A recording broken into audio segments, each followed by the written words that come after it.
टीकाकरण या वैक्सीनेशन या इम्यूनाइजेशन आजकल के युग में एक साधन या एक हथियार है जो हमारे नौनिहालों, हमारे बच्चों को कई जानलेवा बीमारियों से बचाने की क्षमता रखता है। टीकाकरण या वैक्सीनेशन बच्चे के जन्म के तुरंत बाद ही शुरू हो जाता है। बच्चे के जन्म के समय हम उसे टीबी से बचाव के लिए बीसीजी का वैक्सीन लगाते हैं, पोलियो से बचाव के लिए ओरल पोलियो की 0 खुराक देते हैं तथा एक हेपेटाइटिस बी का टीका लगाते हैं जो बच्चे को आजीवन हेपेटाइटिस या पीलिया की बीमारी या लीवर संबंधित रोगों से बच्चों को बचाव करता है।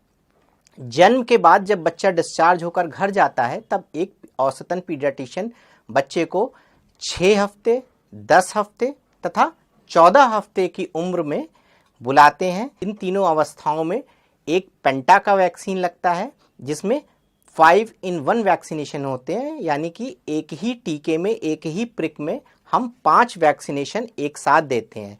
इन 5 वैक्सीनेशन में एक होता है डिप्थीरिया का, एक होता है पर्ट्यूसिस या गलघोटू का, एक होता है टिटनस का तथा एच इन्फ्लुएंजाई बी जो बच्चे को न्यूमोनिया से बचाते हैं, और हेपेटाइटिस बी का दूसरा डोज लगता है जो बच्चे को पीलिया या लीवर संबंधित रोगों से बचाता है।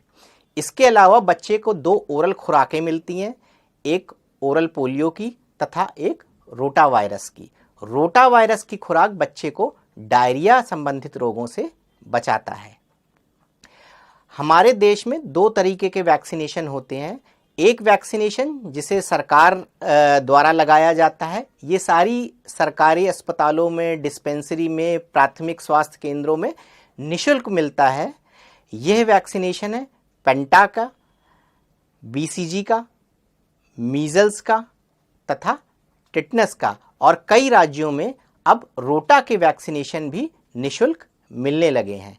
सरकार अपना काफ़ी बजट अब इन वैक्सीनेशंस में खर्च कर रही है मिशन इंद्रधनुष के अंतर्गत, ताकि आने वाले समय में हमारे बच्चे इन असाध्य रोगों से मुक्ति पा सकें। यदि आप इस तरह ही हेल्थ के बारे में जानना चाहते हैं तो सब्सक्राइब करें ये channel the health care today और बेल आइकन दबाएं ताकि हर नए वीडियो का नोटिफिकेशन सबसे पहले आपको मिले। 14 हफ्ते की उम्र के बाद बच्चे को हम सीधे 9 महीने की उम्र में बुलाते हैं, तब उसे खसरे का टीका यानी मीजल्स का टीका दिया जाता है तथा रूबेला का एक और टीका दिया जाता है जो खसरे की तरीके की ही एक बीमारी होती है तथा स्पेशली एक लड़की में या फीमेल चाइल्ड में इसका असर ज़्यादा देखा गया है। खसरे तथा रूबेला के टीके के साथ ओरल पोलियो की खुराक भी एक दी जाती है।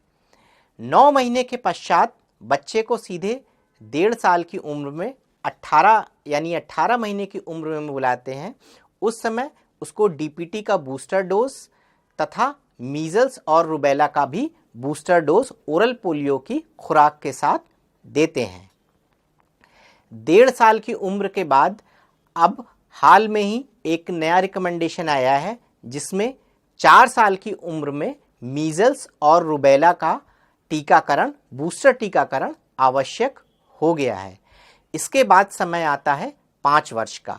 5 वर्ष में हम डीपीटी का एक बूस्टर डोज देते हैं तथा 10 साल में हम डीटी का एक बूस्टर डोज देते हैं। तो इस तरीके से जन्म से लेकर 10 साल तक की उम्र तक आप देख सकते हैं कि यह एक कंप्लीट टीकाकरण हमारे सरकारी मिशन इंद्रधनुष के नियमानुसार ऐसे होता है। कुछ ऐसी वैक्सीन्स होती हैं जो कि कुछ अन्य जानलेवा बीमारियों से बचाती हैं, लेकिन उनको हम कोर वैक्सीनेशन नहीं कहते हैं, उनको हम बोलते हैं ऑप्शनल वैक्सीनेशन। यह ऑप्शनल वैक्सीनेशन हम पेरेंट्स के साथ 1-to-1 डिस्कस करके ही बच्चों को दे सकते हैं। ये ऑप्शनल वैक्सीनेशन जैसे निमोनिया की, इन्फ्लुएंजा या फ्लू की, जैसे कि मेनिंजोकोकल वैक्सीन आती है दिमागी बुखार से, जापानीज एनकेफेलाइटिस की वैक्सीन आती है तथा कई वैक्सीन जैसे टाइफॉइड हो गया, ये सारी वैक्सीन समय समय पर नई रिसर्च के हिसाब से आती रहती हैं, किंतु ये सारी वैक्सीन हमें बच्चे को हाई रिस्क देखते हुए और माता पिता के साथ 1-to-1 डिस्कशन के पश्चात ही देनी होती हैं। तो इन ऑप्शनल वैक्सीनेशन के लिए आप अपने पीडियाट्रिशियन से संपर्क कर सकते हैं।